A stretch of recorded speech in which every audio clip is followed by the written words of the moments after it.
धरती पर यमराज को अभिनंदन हो। रात भर परेशान किए, क्या मिलेगा परेशान करके, हम लोग तो ऑलरेडी परेशान हैं। और आपको तो भाई सूचना भी दिया गया है, तो भले यदि आप ऐसा कह रहे हैं कि आप लोग सुरक्षा के लिए आ रहे हैं, तो हमको तो डाउट है, यदि आप सुरक्षा के लिए आए हैं तो चारों कोना में होना चाहिए, एक ही जगह जमा के क्या कर रहे हैं? यदि आप सुरक्षा के लिए आए हैं तो एगो यहाँ होना चाहिए था, एगो यहाँ होना चाहिए था, एगो पीछे भी होना चाहिए था, एक ही जगह जमा लाठीचार्ज के इरादे से आए हैं। तो कोई दिक्कत नहीं, हम लोग आपको दोषी नहीं देंगे, आप अपनी ड्यूटी बचाइए, हम लोग आंदोलन करेंगे। यदि मन करे लाठी चलाने का, हर के मारिएगा, इधर कौन हाथ में मत मारिएगा, कपारे में मारिएगा। बहुत परेशान हो गए साल भर से। बाकी यदि सुरक्षा के लिए आए तो अभी भी ड्यूटी निभाइए, चारों तरफ फैल जाइए और आधा घंटा संबोधन करेंगे। तो पता है आप नहीं फैलेंगे, तो पता है आप इधर तो नहीं फैलेंगे, क्योंकि आप सुरक्षा की दृष्टि से नहीं, आपको लाठी की चार्ज के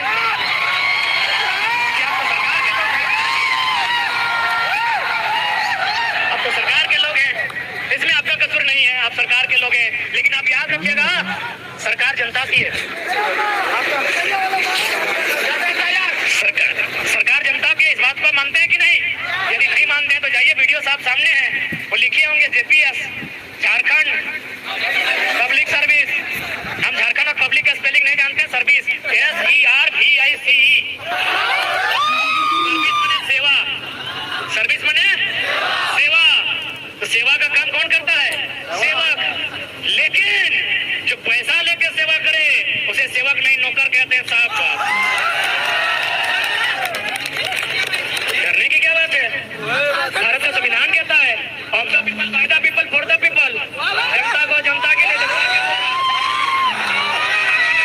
अतः इस देश में यदि किसी को सजा होनी चाहिए, यदि किसी को सूली पे चढ़ाना चाहिए, यदि पुलिस की लाठी किसी के कपार पर बजड़नी चाहिए, तो देश के संसदों के ऊपर।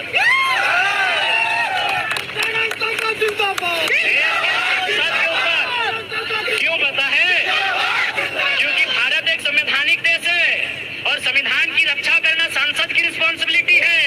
और संविधान का जो प्रियम्बल है, प्रियम्बल कहते हैं ना, थोड़ा कम पढ़ा लिखा है ना हम लोग, पढ़ा लिखा तो मंत्री लोग है ना, सब 10वां पास है। भारत का प्रियम्बल क्या कहता है?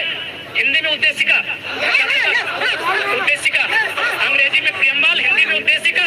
वो पढ़ना क्या कहता है? हम भारत के लोग समाजवाद। तो थाना प्रभारी सर, समाजवाद का मतलब होता है सभी बराबर। इसीलिए पहला लाठी संसद में जो लोग बैठे हैं उन पर चलाइए, क्योंकि वो सारा जमीन कहीं अडानी को, कहीं अंबानी को, कहीं टाटा को, कहीं बिरला को, कहीं वेदांता को बेच देना चाहते हैं। तो यदि आपको गुस्सा लगता है, तो यदि आपको अपना गुस्सा, आपको सिंघम के तर्क पर अपना मोच घुमाने का मन करे, तो संसदों पर लाठी चलाइए, मजा आएगा। गद्दार वे लोग हैं कि भारत के संविधान को तार तार वे लोग कर रहे हैं, संविधान की सभा में बैठे हैं, राज्यसभा लोकसभा में बैठे हैं और कानून बना रहे हैं, अडानी के लिए कानून बना रहे हैं, अंबानी के लिए कानून बना रहे हैं, टाटा के लिए कानून बना रहे हैं, उसामा मार्टिन के लिए। इसलिए अगर लाठी बजाने का मन कर रहा है, उन पर बजाइए। और देखिए, आज ही फिर से 12 को वैकेंसी रद्द कर दिया गया है, अभी तुरंत। इसीलिए रद्द किया है कि माननीय मुख्यमंत्री की साली साहिबा वैकेंसी नहीं भरी है, इसलिए रद्द किया गया है कि बाकी जो मंत्रीगण हैं उनकी बेटा की दोस्त की गर्लफ्रेंड फॉर्म नहीं भरी है। उनको क्या बुझाता है यार? वो तो हमको समझ में आता है ना कि पहले तो भाई लोग, बहन लोग भी घर से बाहर आ गई है कि एक नौकरी लेकर घर आएंगे, हजारीबाग में पढ़ेंगे, लॉज में रहेंगे। वो बहन जो कल तक उसको शॉपिंग करना अच्छा लगता था, आज शॉपिंग से बचाकर अपना ट्यूशन में खर्चा कर रही है। तो आपको क्या समझ में आएगा? इसीलिए तो कहते हैं समझ में उसी को आएगा जिनके घर के बच्चे आज हजारीबाग रांची में जाके एग्जाम की तैयारियां करते हैं, जिन बच्चों का बाल पक गया हो, जिनकी आंखों की रोशनी चली गई हो और जिनका पेट बढ़ गया हो। आपको क्या समझ में आएगा सर? आप तो अक्षरा मैडम को नाचने बुला लेते हैं, अरे डांस ही करना था ना, डांस ही करना था, डांस ही करना था, तो उदय भैया को हमारा बुला लेते हैं। लड़की भी अच्छा सूट कर जाएंगे आपको। लड़की अगर अक्षरा मैडम ही चाहिए थी तो उदय भैया कोई लड़की बना के नचा ले, क्या दिक्कत था? अच्छा नाचे थे अपना शादी में। ये भी छात्र नेता है, आज 10 सालों से आंदोलन कर रहे हैं, स्टूडेंट के दर्द को समझते हैं। कभी इनसे बात करते हैं तो ऑटोमेटिकली रो जाते हैं। क्यों नहीं रोए भाई? अब पब्लिकली थोड़ी रो सकते हैं, मार दे भाई, पब्लिकली थोड़ी रो सकते हैं। वो तो हम लोग ना जानते हैं कि हमारे आंख से आंसू कब आता है। जांचना है तो आइए कभी 12 बजे रात को अंधेरी रातों में सुनसान गलियों मिली हमसे, हम लोग भी रोते हैं भाई। इस राज की दिशा को देखकर, स्टूडेंट के सपनों को टूटता हुआ देखकर हम लोगों का भी आंसू बहता है। जांच के देख लीजिए, हमारा वजन 65 था, 57-58 बच गया 3 दिन में यार।